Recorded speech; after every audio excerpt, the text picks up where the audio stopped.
Pinupuri ka namin, O Diyos, Ama, Anak at Espiritu Santo. Salamat, Ama, na ibinigay mo sa amin si Jesus na iyong anak, na namatay para sa aming kasalanan, iyong muling binuhay, iniakyat at iniluklok sa iyong kanan sa langit.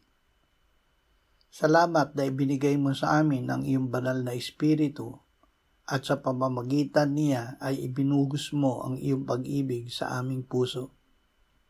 Ama, panatilihin mo kami sa iyong liwanag at patuloy na linisin ng dugo ni Jesus. Salamat na ang iyong anak ay aming tagapagtanggol na patuloy na namamagitan para sa amin sa iyong harapan upang kami ay manatiling malaya sa kasalanan. Amen.